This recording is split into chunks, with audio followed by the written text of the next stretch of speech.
चलिए दोस्तों, आज एक नए टॉपिक के बारे में बात करेंगे जिसका नाम है स्पेशल कोड्स।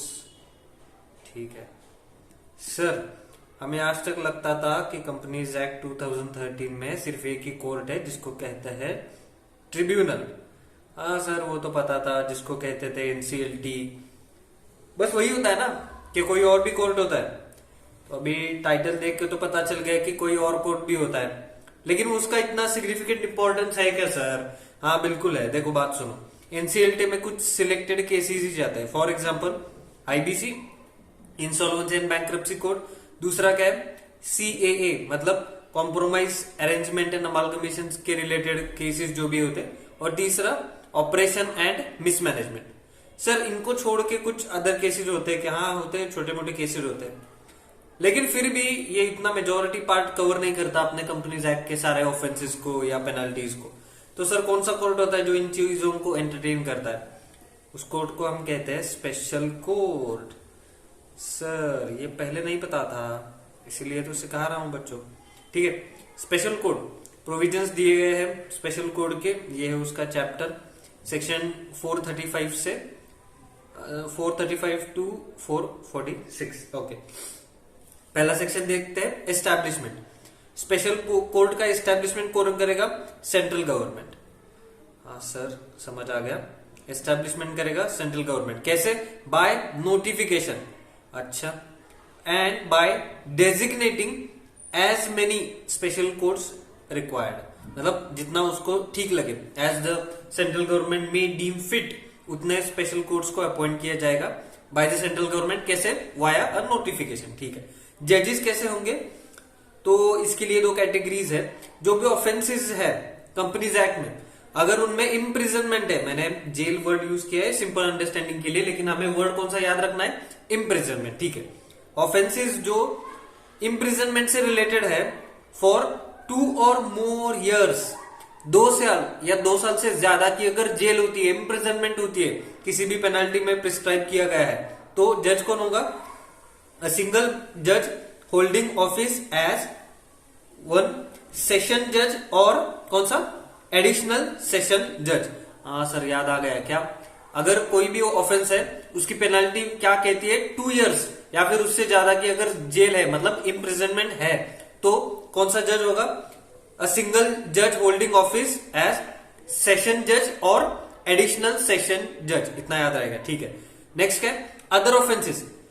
अगर ये इम्प्रिजनमेंट का क्राइटेरिया हटा दो तो और भी जो भी केसेस बचे पेनल्टी के, उसे कहेंगे अदर केसेस। उसमें जज कौन होगा? अ मेट्रोपॉलिटियन और judicial magistrate of first class. इतना याद रखेंगे। वहां कौन सा था? 2 इयर्स प्लस ज्यादा का इम्प्रिजनमेंट में कौन जज था? सेशन जज या फिर एडिशनल सेशन जज। सही है। और अदर ऑफेंसेस में किसको माना जाएगा? मैजिस्ट्रेट और judicial magistrate of first class. ठीक है, इजी। हाँ, मेट्रोपॉलिटियन मैजिस्ट्रेट। ओके, नेक्स्ट क्या है? 436 offences tribal by special code.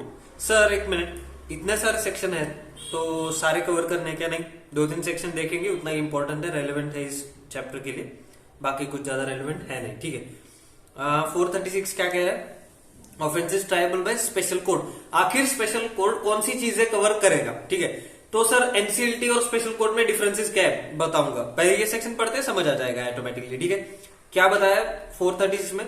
Offences under this act shall be tried by special court establish for the area in which the registered office of the company is located. अच्छा, मतलब आपके company का registered office जिस area में है, उस area में जो स्पेशल कोर्ट होगा, मतलब जो जुरिस्डिक्शन मैच कर रहा है, वहां हम जाएंगे और वहां पे अपना केस एंटरटेन हो जाएगा। इतनी बात क्लियर है। सर एक दिक्कत है सर, समझिए, अगर एक जुरिस्डिक्शन में या एक स्टेट में एक से ज्यादा स्पेशल कोर्ट है तो आप क्या करेंगे सर? सर ऐसा है क्या? कोई एग्जांपल है? हाँ है, महाराष्ट्र में 3 स्पेशल कोर्ट्स है, तो आप क्या करें? तो आप उस वक्त क्या करेंगे? Ask the high court. हम हाईकोर्ट से पूछेंगे कि हमारे लिए एप्रोप्रिएट कोर्ट कौन सा है इन 2 या 3 स्पेशल कोर्ट्स में। ठीक है, इजी।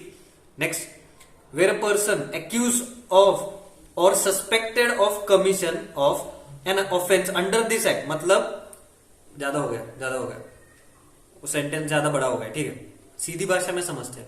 इस एक्ट के तहत अगर किसी पर्सन को सस्पेक्ट की तरह माना गया या एक्यूज किया गया किसी भी मैजिस्ट्रेट के सामने, forwarded to a magistrate, such magistrate may authorise detention of such person. Sir detention क्या होता है सर, मैं बताऊं? नहीं बताऊंगा। डिटेंशन ऑफ सच पर्सन, आगे का वर्ड जो है पढ़ के आपको समझ आ जाना चाहिए कि डिटेंशन का मतलब क्या होता है। Detention of such person in such custody. हाँ सर कस्टडी में डालेंगे, मतलब सर डिटेंशन का मतलब कुछ समझ में आ रहा है, अब समझे? ठीक है, फिर भी ना समझो तो गूगल कर लो, मैं नहीं बताऊंगा, ठीक है। डिटेंशन होगा कहां पे? कस्टडी में। For how much time? For a period, लेकिन अब पीरियड डिफर करेगा, ठीक है। कैसे डिफर करेगा? 15 डेज भी हो सकता है, 7 डेज भी हो सकता है। कैसे तय होगा ये 15 और 17 का? If your case is been decided by judicial magistrate तो कितना होगा? 15 डेज। और अगर एग्जीक्यूटिव मैजिस्ट्रेट है तो कितना होगा? 7 डेज। ओके, तो सर एक समरी में बताए तो अगर इस एक्ट के तहत किसी को एक्यूज किया गया है, सस्पेक्ट किया गया है और मैजिस्ट्रेट ने कहा है कि उसे हम डिटेंशन में डालेंगे, कस्टडी में डालेंगे, तो कितने डेज का होगा? या तो 7 डेज या फिर 15 डेज, डिपेंड करता है कि कौन सा मैजिस्ट्रेट के सामने हम उस केस के बारे में बात कर रहे हैं। इजी, ठीक है। चलो आगे बढ़ते हैं नेक्स्ट पॉइंट पे। क्या कह रहा है next point? The special court may try in a summary way an offence if it is punishable with an imprisonment up to 3 years। मतलब सर अगर कोई ऐसा पर्टिकुलर केस है जहां पे ऑफेंस का पेनल्टी ये कहता है 3 साल से ज्यादा नहीं, अप टू 3 years। ओके, तो अगर आपका जो पेनल्टी का इम्प्रिजनमेंट है वो अगर 3 years से कम का इम्प्रिजनमेंट है या फिर 3 years तक है, तो उस केस को स्पेशल कोर्ट समरी वे में ट्राई कर सकता है। Sir what do mean by summary way? An effective way to give out speedy decisions. Speedy trial जिसे कहते हैं, मतलब आसानी से हो जाना चाहिए और कुछ मतलब क्विकली होना चाहिए, ठीक है। केसेस पेंडिंग नहीं होने चाहिए उस चीज में, उसे कहते हैं समरी ट्रायल। लास्ट पॉइंट क्या है? When trying an offense under this act, a special court may also try an offense other than an offense under this act। रुको सर रुको, ज्यादा हो रहा है, ठीक है, सिंपल भाषा में समझेंगे। कंपनीज एक्ट के तहत जो एक ऑफेंस है वो ट्राई करते करते अगर जज को लगा कि ये एक और ऑफेंस है जो किसी और एक्ट में है, for example CrPC act, criminal procedure act, मतलब एक ऑफेंस है वो कंपनीज एक्ट में भी पड़ रहा है और कुछ हद तक उसका एक पार्ट आपको सीआरपीसी में भी ऑफेंसिव लग रहा है, तो दोनों चीजें ट्राई हो जाएंगी एक ही मैजिस्ट्रेट के, मतलब एक ही मैजिस्ट्रेट दोनों चीजों को कंसीडर करके पनिश कर देगा जो भी हमारा ऑफेंडर है, वॉयलेशन जिसने भी किया है। इजी। सर ये डिफरेंस है क्या सर?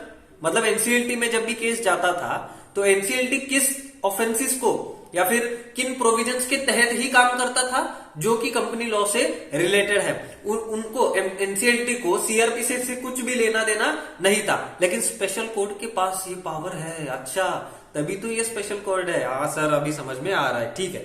मतलब कंपनीज एक्ट प्लस सीआरपीसी या फिर कोई और एक्ट हो उसमें अगर ये पेनल्टी या ऑफेंस आपका फॉल कर रहा है तो वो भी ट्रायल में इंक्लूड किया जाएगा, कंसीडर किया जाएगा।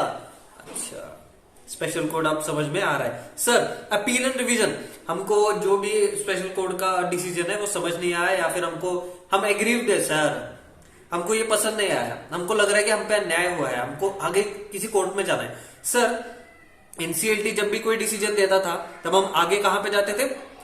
एनक्लैट जाते थे। सर एनक्लैट मतलब नेशनल कंपनी लॉ का एप्यूलेट ट्रिब्यूनल। तो सर हम यहाँ पे क्या करेंगे? सर हम स्पेशल कोर्ट में हैं और डिसीजन हमारे अगेंस्ट में गया है, तो अब हम अपील कहां पे करेंगे? Answer is simple, high court. अच्छा सर, मतलब एनसीएलटी में प्रॉब्लम आए कहां जाओगे? एग्रीड हुए तो एनक्लैट जाओगे, कंपनी लॉ एपीलेट ट्रिब्यूनल, और स्पेशल कोर्ट हो तो आगे कहां जाना है आपको? अपील एंड रिवीजन के लिए हाई कोर्ट जाना है। Easy, okay. लास्ट सेक्शन जो इंपॉर्टेंट है 438, application of court to proceedings before special court. Special court किन रूल्स के आधार पे अपने प्रोसीडिंग्स जारी रखेगा? आंसर इज सिंपल, क्या लिखा है? CrPC shall apply to special courts, मतलब जो भी क्रिमिनल प्रोसीजर कोड है वो अप्लाई होगा स्पेशल कोर्ट्स पे। हाँ सर सिंपल है।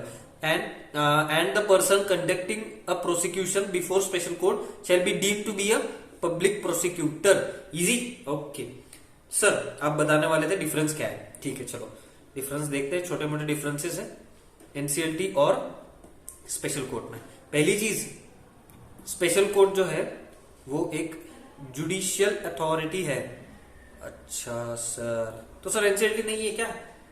एनसीएलटी हमारी क्वासी जुडिशियल अथॉरिटी है। हाँ सर, ये क्वासी वर्ड बहुत बार पढ़ा। तो अब आगे देखेंगे। सर क्वासी मतलब क्या, नहीं समझ में आया सर। क्वासी मतलब कह लो या फिर क्वासी कह लो या फिर सेमी कह लो या फिर पार्शियल कह लो। सर मतलब ऐसी अथॉरिटी जो पूरी तरह से जुडिशियल नहीं है, लेकिन उसको नॉन जुडिशियल भी नहीं बोल सकते, ठीक है। अगर वो पूरी तरह से जुडिशियल ना होती तो उसको नॉन जुडिशियल ही कह देते ना, उसको क्वासी कहने की जरूरत ही नहीं थी। क्वासी मतलब क्या, सेमी या फिर पार्शियल। लेकिन जुडिशियल अथॉरिटी जो स्पेशल कोर्ट है उसके पास पावर कैसा है, civil procedure code, criminal procedure code, दोनों चीजों के तहत भी वो ट्रायल्स ले सकते हैं, केसेस को एंटरटेन कर सकते हैं। लेकिन NCLT is strictly restricted to, sir strictly restricted ना, in general cases NCLT will entertain civil cases regarding the companies act 2013। Easy. अच्छा सर, एनसीएलटी में जो भी अपील रिवीजन होगा वो कहां पे जाएगा आगे? इनक्लैट में जाएगा। ओके। स्पेशल कोर्ट में कहां पे जाएगा? हाई कोर्ट में जाएगा। ओके, ये भी समझ में आ गया सर। तो ज्यादा डिफरेंसेस है नहीं, आपको एग्जाम में ऐसा नहीं पूछा जाएगा स्पेशल कोर्ट वर्सेस एनसीएलटी, ऐसा पूछा नहीं जाएगा। ये बस आपकी इंफॉर्मेशन के लिए था, छोटा सा टॉपिक था, यहाँ पे खत्म होता है।